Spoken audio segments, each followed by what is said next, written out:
Bonjour Ilana, bonjour à toutes et à tous. La deuxième paracha que nous lirons ce Shabbat est la paracha Bechukotai. En effet, on va lire deux parachiotes ce Shabbat, paracha Behar et la paracha Bechukotai, Bechukotai qui est la paracha qui conclut le livre de Vaïkra, le livre du Lévitique. La paracha Bechukotai commence avec les mots suivants. Im Bechukotai telechu. Si, suivant mes principes, mes lois, telechu, vous allez aller.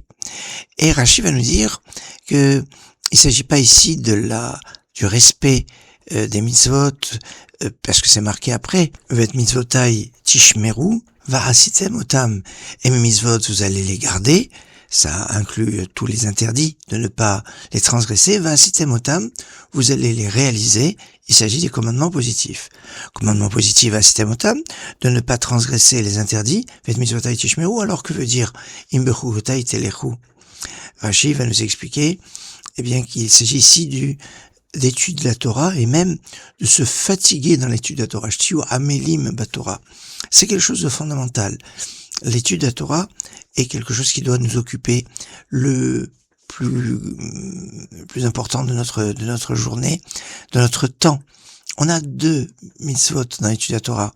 Une, c'est de ne pas laisser un seul temps vide. Alors on peut se reposer, on peut dormir évidemment, manger, mais quand on n'a pas une activité qui nous oblige à la réaliser, on ne doit pas faire du bitul zman, c'est-à-dire de l'annulation du temps, de la perte de temps. C'est quelque chose de terrible, comme on le dit dans les piyutim, dans les poèmes liturgiques, les jours s'en vont mais ne reviennent pas, alors que l'argent s'en va et revient.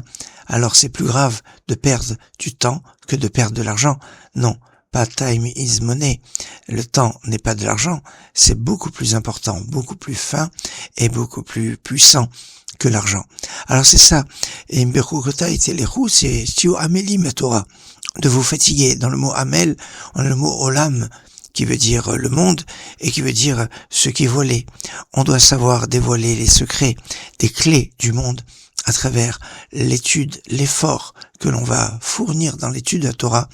Il y a ici une leçon fondamentale pour cheminer, pour avancer dans la vie, avec le respect de la halakha. La halakha, c'est le même racine de telechu, c'est celle de cheminer, d'avancer, progresser dans le cadre de la halakha, avec une étude qui nous prend et que l'on doit savoir tenir comme une affaire, de se fatiguer dans l'étude de la Torah.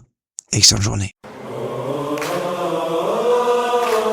דרכי טרם שנצלו הנצלים ונבראו הנבראים, היה אור עליון פשוט ממלא את כל המציאות, הוא הנקרא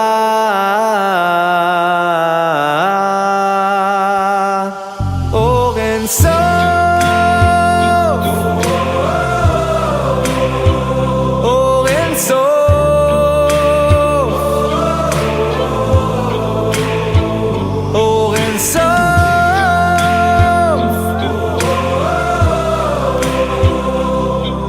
ממלא את כל המציאות,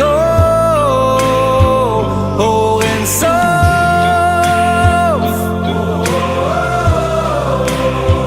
אור אין סוף,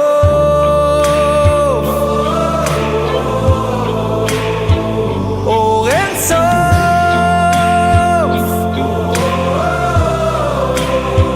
ממלא את כל המציאות,